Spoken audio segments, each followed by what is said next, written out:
Welcome in. Big shout out to all the subscribers.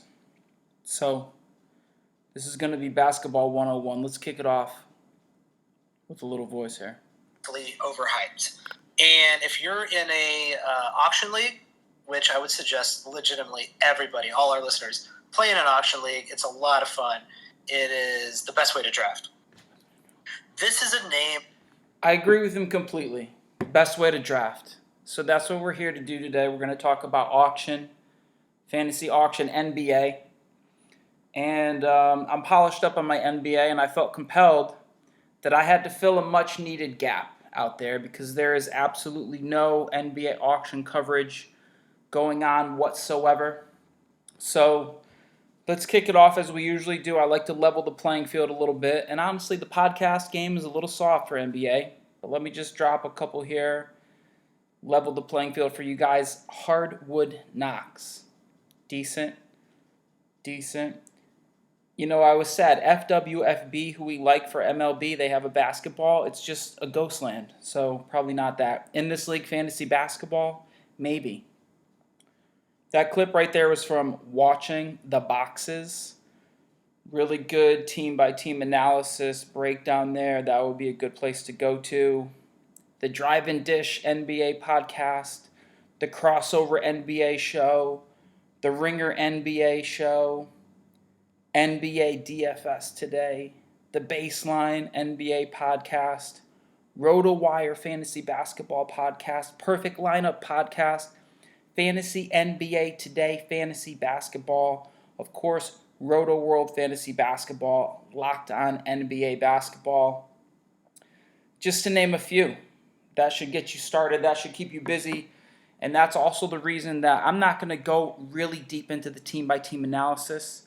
I've got some things to do here, but I think I can power through 32 NBA teams, the cream of the cream, and talk about it from an auction perspective. But let me just start with a couple points first. Nobody's doing auctions, but instead they're doing categories. And if I were to change the league, if I were to help you guys have better leagues, first, obviously, it's doing it through an auction draft format. That's the fun. That's what we do the prep for. We started with baseball. We dabbled in football. I went harder into NBA.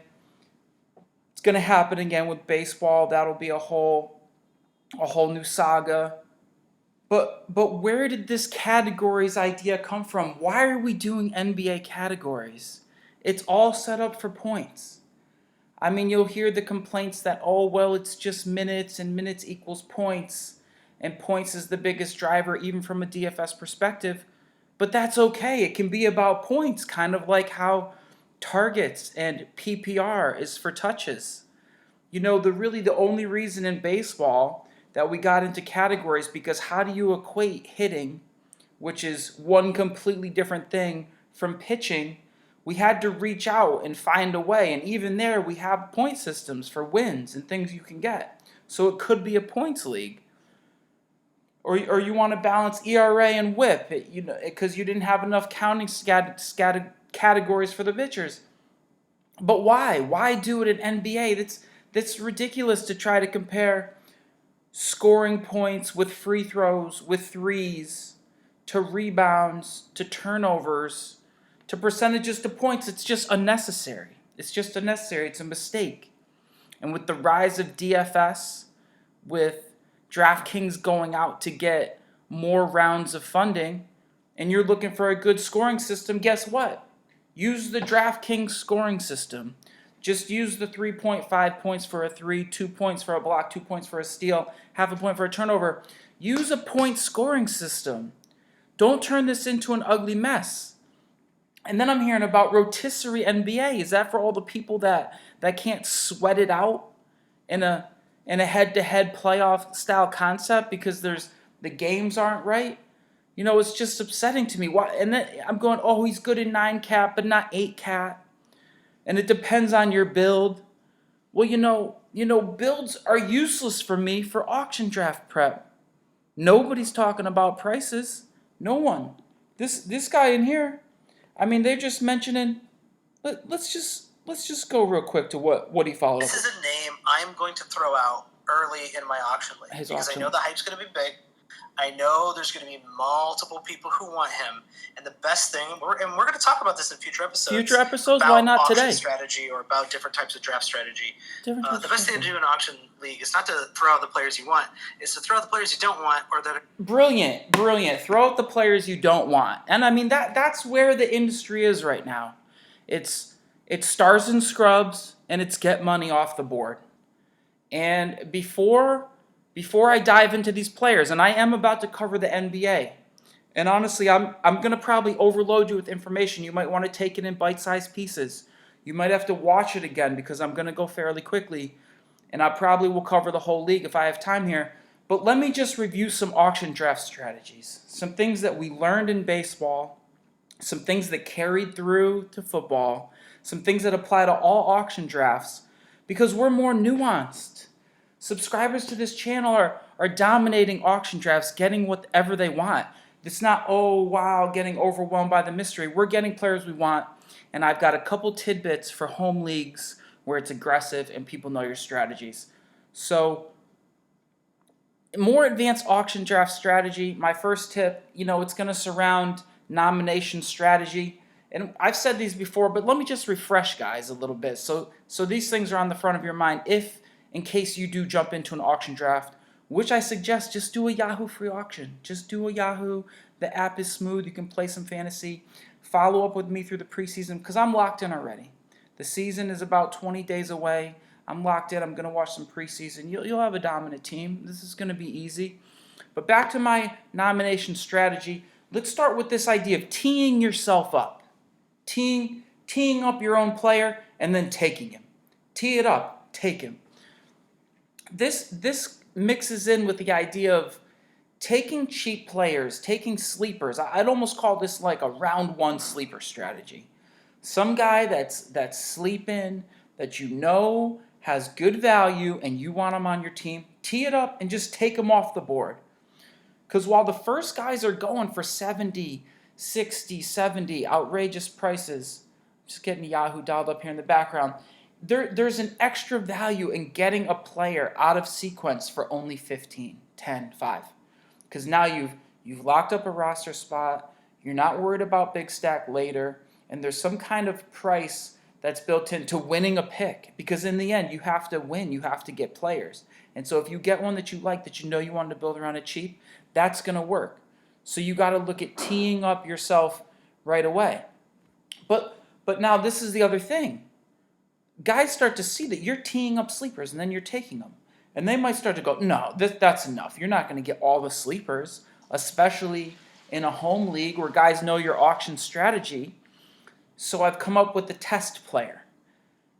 Tee up someone that's similar, sleeper status, cheap, maybe even the same position, same style guy that you don't truly want. And just to test, to see, oh, whoa, did he still go for $40? That's way too much. Maybe it's not time to tee yourself up with something. But if you throw in the test player and he slips by, guys lay off. They're like, I'm not concerned with round 8 talent, $15, $20 talent, because they need money to fight for the big boys. The next time it comes back to you, tee yourself up. So there's the test player. I got to go a little further into the concept of price enforcing. Price enforcing is thinking that a guy should go for a certain value, seeing a soft spot in the draft, and bidding him up so somebody doesn't get him for too cheap. So this is a rest stop. This is the rest stop strategy. Is you're bidding your money. Of course, we know about living late. I'm not going into detail about partying late night and being able to slow down and drinking water. But there's a rest stop before there, which would be your price enforced value. So if guys are going for the 30 or 40 range and you still need $2 per player and you have 10 left, maybe you have to stop at 50 so you can price enforce the rest of your stack. Once you're down to no money, you're not a price enforcing threat. You can only price enforce to $5, $10. You might want to price enforce up to 30 and get off. Guys are going for 50 or 60. You got aggressive. You went stars and scrubs. Know that you've got to make this pit stop at a price enforce level so that you can bid up to the rest of your stack. But again, now, so this is cat and mouse. This is cat and mouse. So the counter to somebody who's price enforcing is to hang them up, is to hang them dry. You see someone's price enforcing, they're doing it too much and you want to get them out of the game. Maybe you sacrifice one player who you truthfully wanted and you let him go. You go, oh, here you go, price enforcer. You're done with the draft. You just overpaid. You haven't filled out your team. You overspent. You're trying to price enforce me. Take that player. There you go. Your stack's gone. And then you don't have to deal with him price enforcing anymore. So that's kind of the cat and mouse to hanging up a price enforcer. And this does definitely happen in home auction leagues. Another little point that I have is giving the auction ideas. So there might be two approaches. Are you laying low? Are you just nominating off the top of the board? Or were you the person that went out and, say, in football started nominating QBs? Or in baseball was nominating catchers? Know that your nomination strategy might give the draft ideas. Mid-round guys, tricky guys, injured guys. As soon as you start doing it, a rookie auctioneer, someone less experienced, he doesn't know who to nominate. And he suddenly goes, oh, that sounds like a good idea. Maybe he runs with your test strategy, and all of a sudden everybody's nominating sleepers, and it turns into a sleeper fest. So you've got to realize that you might give the draft ideas. Maybe you want to lay low. Maybe you want to pounce. A counterpoint to laying low, I might say stay busy. Stay busy. Not to the level of price enforcing, but to where you bid, you get in the action. I like that guy, tick, tick, tick, so that they can see your name, so they know you were interested, you were awake. Because what happens is, I have a target on my back in these auctions. People see that I might like a guy, and all of a sudden they want to get him. One particular move, here's a strategy on that. Watching two guys bid, it's gone outrageous. You haven't even been bidding, and somebody comes in with the final late bid, the seal the deal nail in the coffin. It was too much for everybody else. You weren't even in the hype. You weren't even in the bidding process, and then you come in and you overbid. That strategy's out there when you can just sneak something. But so this is the thing. I might have to feign some interest. I might want to stay eager all the time, but then really know deep down inside that I'm going to hang people up. The best way to hang up when we're talking about nomination strategy, I might just be a very monotone bidder. I don't want to show any cards. I don't want to show aggression. But you can show aggression and then stop. Aggression and then stop. We were too high. You were too aggressive. Everybody was aggressive. And leave a hang up. And after you hang up a couple people, besides the fact that they may have overpaid for a player, obviously hanging somebody up on an overpay, on a guy you don't love, is a good feeling. But now, people aren't sure if they want to test you. Is he going to get off this player? Are you going to price? Are you trying to? Am I trying to price enforce? Because a bad purchase in an auction when it's not the right time or it's not your guy and it's an overpay, that can cripple your draft. You can be left out for a long time. You might miss out on 2 to 3 sleepers. So staying a little busy. You can't just say, okay, I know what 10 guys I'm going to get, and then you suddenly go in, and as soon as your guy comes up, you bid relentlessly. People are going to know. So you've got to be able to mix it up, mixing up the pace of your bidding. These are just some techniques. This is more advanced stuff to actually auction drafting. So let me get into these players. Let me power through. I'm not going to go as deep as some of these other things. Watching the boxes is doing a team by team. So if you want some team by team depth analysis, it's there. For auctions, I want to get the legit players, guys that might be getting minutes, stashes, not as important to me. But right here, let's power through these teams. I'm not going to go division by division because everybody is, so I don't have to. Just gonna take it from here. 15-minute mark, 32 teams. Is it possible? The Sacramento Kings. The true talent on On this team, De'Aaron Fox, obviously, I have him as a 36 point player. Let me just jump over here to what the auction value really is to see if there's a kind of a value. De'Aaron Fox going for $24.27 in an auction. That's a steal. So comparatively, I just want to mention Anthony Davis, Steph Curry, Harden going for $74. So just off of some basic analysis, I don't want my average points of the player. I don't want to pay more than what the average person's cost is. So I might say that the whole top 10 guys until you get to Joel and LeBron for 60 and 63, they might meet that value. Luka Doncic for 41, he's probably going to meet that value. But then as we get lower, I mean Ben Simmons for 34, that's cheap. So a first build that I would go to here would be an all value team. I'll drop the guys' points. I might have to get back to exactly the prices after I jump in an auction. But let's just look at who we need to target and how you're going to win your leagues. There was a lot of movement this season, so it's not the same league as last year. It took a long time to piece through. Back to Sacramento. De'Aaron Fox. Buddy Hield was gunning. Marvin Bagley, probably the cheap value pick. I'm extremely high on him, outperforming last year's numbers. Other than that, I don't really want to touch anyone. I think Harrison Barnes is overrated. And watch out for a Bogdan Bogdanovic, who was playing in FIBA and has been hot. He's probably going for nothing, but the path to playing time is a little bit questionable. The Phoenix Suns. They picked up a Ricky Rubio, a Kyle Oubre, and a Dario Saric. Those three guys I'm not interested in. The two guys I am interested in are Devin Booker and DeAndre Ayton, who I think will both outproduce their numbers. Booker's a complete gunner. Ayton was a rookie, and the biggest jump in NBA stats is from rookie year to sophomore year, and Ayton was pretty good last year. They're going to play at a fast pace.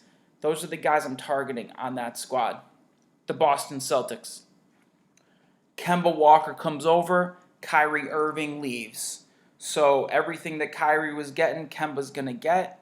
Kemba has really made the jump. I have him as like a 47-point player. He's probably going cheap. Jason Tatum, maybe. Enes Kanter, if he saw a minutes bump, I think he would be a great value at the center spot. Other than that, I'm really not interested. Jason Hayward, coming off of multiple injuries. Jaylen Brown on the bench, not enough minutes for me. Let's keep moving. The Philadelphia 76ers. My two guys here, of course, are Ben Simmons, absolute beast. And we don't know, he worked on his jumper. And whether it happens or not, I'm going to speculate that it did happen. And invest heavily in a Ben Simmons. Joel Embiid is a superstar. I don't care about the moving pieces that they brought in a Josh Richardson or an Al Horford. Tobias Harris is there, who plays heavy minutes and shoots the three. He's probably worth some amount of points. He doesn't excite me as much as Simmons, but he's okay. And there's really no bench on that team. So I love Joel Embiid, and I could see him going very early or being worth early, lot of capital. The Minnesota Timberwolves, not a very attractive team. Obviously, Karl Anthony Towns, I have him as a $50 player if we're going point per dollar. Karl Anthony Towns looks like a stud. I don't want to mess with much else of this. Wiggins we hear about every year. He never reaches his potential. He's like a 32-point player, probably overpriced. I don't believe in Covington, and I don't really trust Jeff Teague. Maybe Okogie. He could be starting at the 2 guard, or he could be fighting for minutes.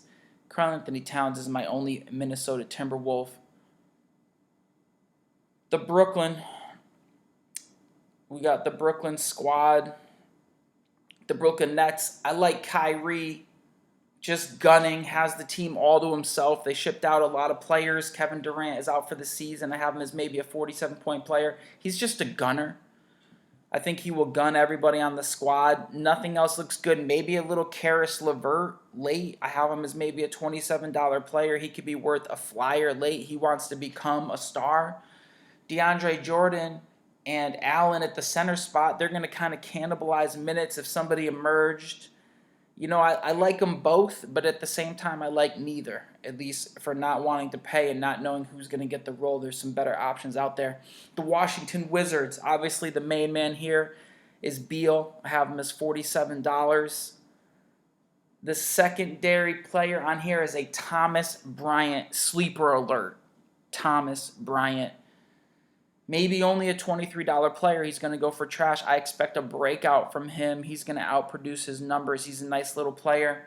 You got to keep a youngster, Hachimura, in mind. He might play some power forward minutes. Other than that, I'm not messing with anybody on that squad. The Dallas Mavericks. Obviously, Luka Doncic. Luka Doncic as a 44-point player. Doncic is an absolute superstar out of the gates. People were sleeping on that amount of skills for somebody that's playing basketball his whole life. He's 6'9", handles, court vision, dunks. He does it all. And Kristaps Porzingis, upside pick, health risk, big, does it on the defensive end, shoots threes. I like Porzingis. If the value's there, I'd love to get a piece of that on my team. He could also do the other ACL and be gone for another year and a half. And Dwight Powell should probably outperform his numbers as a $21 player. I'm staying away from a Tim Hardaway Jr. He's probably the last piece there. DeLone Wright, Jalen Brunson at the point. Can't trust really either of them yet. Denver, obviously, Jokic. He's a beast. He's a triple-double threat night in and night out. He's a little bit of a slow starter, and the points aren't that aggressive. I have him as a $48 player. Jamal Murray was a $35 player and was really sexy last year in the playoffs with the floaters and the jumpers. He was working out at Kobe's camp. Maybe Kobe shared some of that Mamba with him. Is there a gear for him to get better? It would have to come through minutes as a $35 player. He starts taking 10 or 12 threes a game. There's a lot of other guys there that are going to hog the rock. Gary Harris, Barton, Millsap is back. Jeremy Grant was brought in. I don't want any part of those guys. Maybe Jamal Murray for cheap. He's probably an overpriced player. The Portland Trail Blazers. Breakout alert for Hassan Whiteside. I know he's broken hearts, but really that's because the coach of the Miami Heat wanted to break your heart and jerk his minutes around. He's going to be unleashed. Nurkic is out until about February, so there's really no other center option. Pau Gasol, limited minutes. I think Whiteside, if they just run him out there, he's 16 and 16. He's a rebounding monster. $31 value. I'll get a piece of Whiteside. I think he could break out. He's got Dame Lillard, absolute superstar, for $48. McCollum, the young gunner, $36. Those are really the only three options I'm looking at on that squad. The New York Knicks, lots of moving pieces. Number one gunner on this team is Julius Randle. He's been all over the league, but I have him as a $38 player. Randle will get the ball and push. He's a ball hog. He's a rebounder gunner. Sleeper alert on this team is Mitchell Robinson, a $22 player. I don't really trust RJ Barrett. I've heard some concerns. He doesn't really look like a breakout rookie. You got to see how the front court shakes out. Dennis Smith Jr., Mr. Vertical, Mr. Not Much Jumper yet. Could be an option there, $26. He's an idea. I don't want to overpay there. He's got Elfrid Payton backing him up. Could steal some minutes. Taj Gibson is there. Knox is there. Marcus Morris. There's going to be a lot of small forward, power forward action soaking up minutes. Hopefully, Randall emerges and he just ball hogs his way to some high value. San Antonio Spurs. It's DeRozan and Aldridge, each like 37, 38-point players, dollar players. Other than that, you're not touching anyone. Maybe a DeJounte Murray. He's a little banged up coming into the season, $20 player. Oklahoma City. I bring up this guy, Chris Paul. Now, I'm going to advise other people to take Chris Paul, but I don't take old players. Every year, Chris Paul goes out and he averages his 18 and 9, and I go, wow, Chris Paul still doing it. Look at those numbers. Wow. And I never draft him. And then he does it. Wow. Next season. Wow, Chris Paul. Man, he's a really good player. And I don't draft him because he's old. But you can draft him. If you're looking for value, I think Chris Paul with the team to himself, $40 player last year, the offense is going to need him a little more. They gutted the team. Russell's gone. Paul George is gone, so Chris Paul probably return value. He's a little old. He's injury prone. Shea Giglius Alexander is at the two guard. Breakout alert for the two guard Shea Gilgeous Alexander. He's going to outperform my $21 price tag and the Rooster Danilo Gallinari, a $37 player. I don't know how he does it. I don't know how he scores the points. He plays in some sort of slow motion, but the ball goes in the basket a lot. I don't really want much of that. And Steven Adams, now that he's not just giving rebounds to Russell Westbrook, probably outperform that value. We're going to keep powering through here. I know it's a lot of players, so you might have to take it in little pieces. And the reason I'm doing the cream players is because in an auction, I'm trying to put stars on a team. I'm going to find value because there's going to be overpay, and I'm going to get in the middle. I'm going to put a lot of studs out there. So I'm just going through the teams, giving you the studs. Let's go to the Utah Jazz. Obviously, Rudy Gobert, the Stifle Tower, $40 player. Donnie Mitchell, $40 player.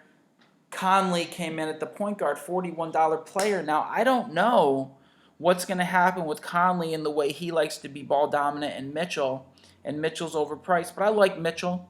He seems to be kind of points heavy. He's streaky. He's blow uppy, but sometimes it's little night offs. Maybe he takes a step forward. I like Gobert. No surprises there. The Memphis Grizzlies. Here's where the youngsters come in. You have a Ja Morant at point guard. I looked at some game film. He's a lanky, good finisher. He should get the opportunity. Memphis has a new coaching staff in place, so they should play at a higher pace.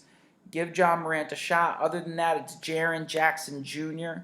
I have him for $25. He has some offensive skill. He was shut down last season, and he grew taller. He looks like a beast. I like a little Jaren Jackson Jr. He's going to outperform that $25 price tag.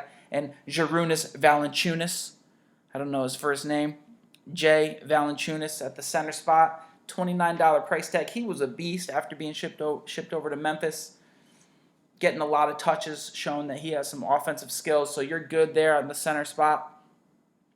The Miami Heat, Jimmy Butler's team. Jimmy Butler's there. He's got it to himself. No thank you on Dragic or Winslow or Waiters. None of that.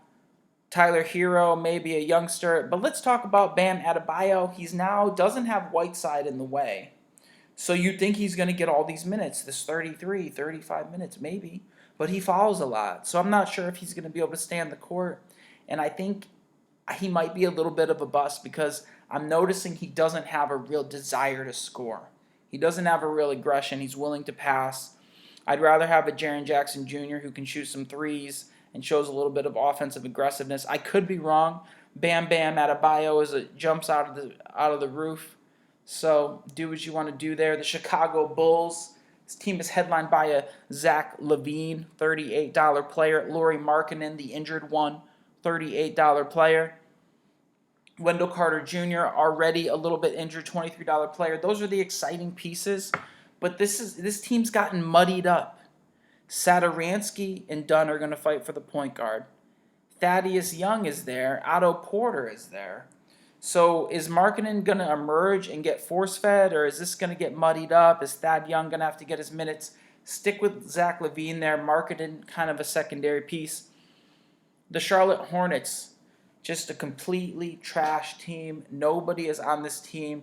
Rozier, if he's ready to be the star of the show from Boston, I mean, he did it for a couple games last season when Kyrie went down, so maybe Rozier. Other than that, Miles Bridges at the power forward on the low, Miles Bridges. Other than that, no thank you to the Charlotte Hornets. That lineup is garbage. Batum, Bacon, no way. The Cleveland Cavaliers, another very trash team. Darius Garland, the rookie point guard. Sure, he's going to get up and down. He's a good shooter. He shoots threes. But he's a little injured right now with the foot. Hopefully he gets it going in the preseason. Maybe I have to do an update on him. Sexton, $26 player. He's a gunner. He was aggressive last year. He's going to outperform that $26 value. I like him there, of course. K-Love, dropping dimes. $38 player. Maybe he gets it going. C.D. Osman. That's about the extent of it on the Cleveland team. If you want a late flyer on a Darius Garland or a Sexton, I think it's okay. You're not going to overpay there. You know, and if you're convinced, see that's one that you pop. You give a sample, you put out a Rubio, who you're not that interested, and or another point guard, and then you go and you click Darius Garland with your third nomination, and you buy him, and you see, you know, if you need him on your team.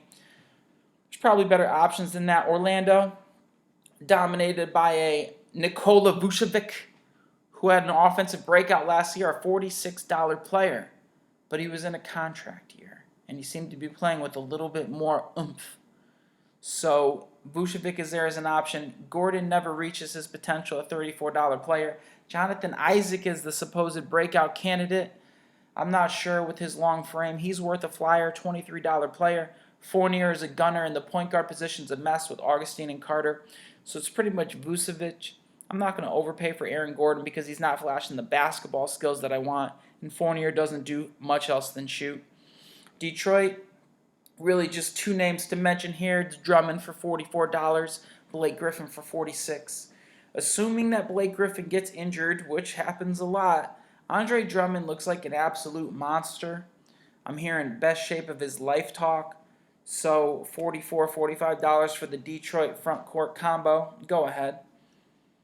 Indiana. There's a vacuum right now because Oladipo's out. Oladipo's out until maybe November, even though he's looking healthy. They brought in a Malcolm Brogdon at the point guard. Does Brogdon shine? Does Brogdon even have that type of game to shine? I don't know. $29 player, maybe he outperforms that. But really, the secret is in the front court. Demonis Sabonis. Sabonis in the bonus, a $29 player. He should be starting at power forward. And then Miles Turner, a $32 player, starting at center. They're weird with each other. I can't tell who the better player is. They're both young. Sabonis is only 23. TJ Warren will be in there to soak up some targets. Jeremy Lamb until Oladipo gets back. Maybe give Sabonis. I don't know. And then I don't like Sabonis. So that team's kind of a no-go for me. They're pretty much all overpriced. Maybe some good things to nominate. The New Orleans Pelicans. Woo! Drew Holiday's the main man, sliding over to the two-guard spot. Lonzo Ball, if that's ever really going to happen with broke jumper, is broke. You know, however he wants to keep doing that. His shooting, it's terrible. He's got Zion Williamson there. Brandon Ingram, the head-down gunner, is there. And then who I like to outperform his spot is Derek Favors at the center spot. If he's going to get a bunch of minutes and the way Ball and Ingram shoot, he might get a lot of rebounds. $26 player. He'll probably break out.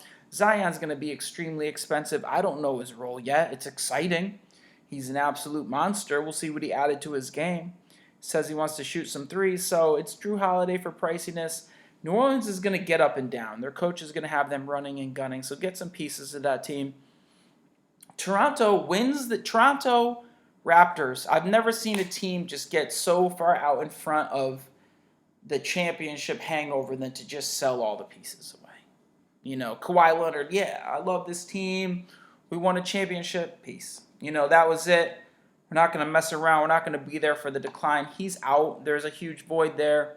Pascal Siakam, obviously the name, $33 player. Kyle Lowry, a $39 player. I think a lot of the burden shifts back to Kyle. He's a competitor. He can shoot the deep three. I think he's safe. Siakam, hopefully he takes a step forward. Maybe they rely on him as a facilitator. He's a decent passer. Marc Gasol, he took a step back when he came to Toronto, but he has more in the tank as he showed in Memphis. Maybe Ibaka, I don't know if he starts or comes off the bench. Those are really the main pieces there that I'm messing with. The Los Angeles Lakers, obviously it's LeBron James. He's 27, 8, and 8, penciled in. Anthony Davis is over there, who I think could take a little step forward, $54 player. But like I said on Yahoo, what is he going for over here? $77.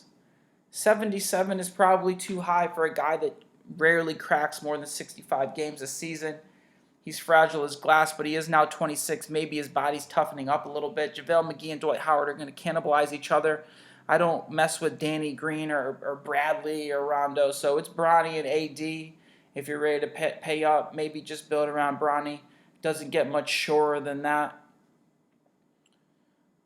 The Los Angeles Clippers, obviously, You got Kawhi Leonard, $47 player, and Paul George, who was just an absolute crazy person at the 2 guard last season.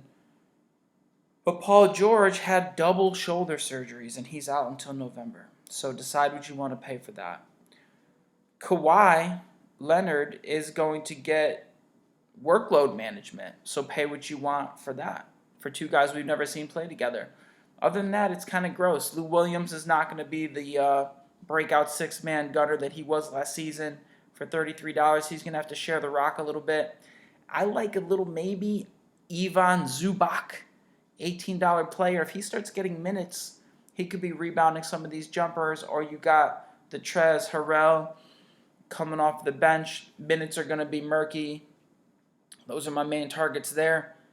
The Atlanta Hawks, we're going to do this. We're going to do all these teams. The Atlanta Hawks, obviously Trae Young, $37 player. He was crazy at the end of last season. His year-long numbers are slightly lower than the gunner status of 23 points and 8 assists that he finished the season with. He's aggressive. I'm high on Trae Young. We're going to make a team, probably put Trae Young in there. And then you got Collins at the power forward. Collins took the step forward. He's like, I'm 19-9. I might be 21-10. He's going to be expensive, but he's the other piece there. And then you've got to look out Alex Len at the center. Maybe if he's dominating touches. There's a couple rookies here, and I don't know how they're going to shake out. Cam Reddish, DeAndre Hunter, and Huter, I forget his first name, Hueter. These guys are shooting guards, small forwards. They're going to be vying for position. Maybe somebody emerges. DeAndre Hunter should start. Cam Reddish may come off the bench. But just muddying this team up a little bit is Evan Turner's there. Over-dribbling, 10-foot jumper Evan Turner and Jabari Parker. So, that's going to mess with the minutes. I don't know if the rookies don't get it done. Is Evan going to play 2 and Jabari play 3? Or are they just going to turn Cam Reddish and Hunter loose? I'm not sure. Trae Young is that dude on that team, so keep it going there. A couple more teams here. The Milwaukee Bucks. Obviously, Giannis Antetokounmpo, $55 player. Chris Middleton, $36. Brook Lopez, decent $30. He's got his brother there backing him up. He's got Robin there. The guy who's going to fill a little bit of a vacuum here is Bledsoe, who we get frustrated with because he's so inconsistent. But Brogdon is gone. So now it's Bledsoe. Is George Hill going to take minutes? Wesley Matthews? I don't think so. Maybe a little tick for Bledsoe. I have him as a $34 player. The Houston Rockets is going to be a mystery. These usage rates are going to collide. Big Game James, $66 player. Probably the most prolific scorer in the league currently. Russie Westbrook comes over, ball dominant gunner, slasher, $57 player, and Clint Capella. If you can't decide what's going to happen between Russ and James, just take Capella, $37 player. He keeps getting better. He's young, rebounds, lobs, pick and rolls. He's going to be absorbing that. I have him as a $37 player. Other than that, no one to trust. Gordon takes a step back. Probably stick with James over Westbrook. And as people get nervous here, they're going to both be good. You're just not going to be able to bottle up Russ. And if Russ takes a little bit from James, I figured maybe they just start scoring 125, 130 a night, and that way they can both eat. So I wouldn't get too nervous here. See how it works out. Don't buy the skepticism. Looks like the last team I have here is the Golden State Warriors. We did it here. Obviously, Steph Curry, $53 player, but they bring in D'Angelo Russell. Breakout last year, $42 player. But there's a vacuum, so KD is out. Clay is hurt until January. Cauley Stein is hurt until November, leaving us with Curry, D'Angelo Russell, and basically Draymond, who could be cheap here going, I have him as a $29 player. You got Draymond. These guys are going to have to play some offense. Steph will probably have to be crazy again. And D'Angelo can pass a little bit. He's shown with his 8 or 9 assists. He also shoots the 3. If it works out, I think there's some points to be had for D'Angelo. I trust in it working out there.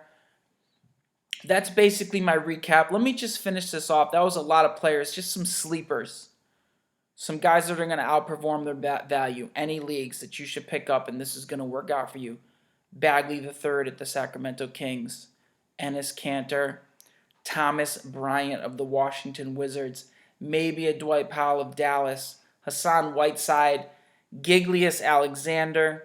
Jaren Jackson Jr. Valanciunas. Sexton at Cleveland. Derek Favors. Probably a Trae Young. These are going to be some guys to target. They're going to outperform what they did last year just because of the systems, because they're young, because they're moving into minutes, because some usages have been freed up. So I did it, boy. I tried to, there's no NBA auction being talked about.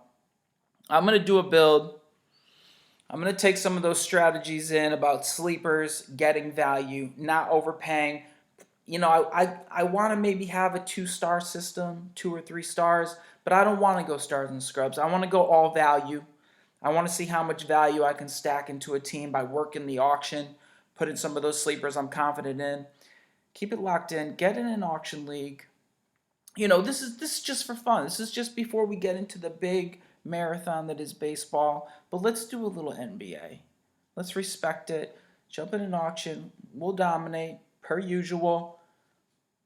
I won 2 championships. Shout out to OB Longballers. He beat me. He beat me in the YouTube subscribers league. Next season, OB. Next season. Holler.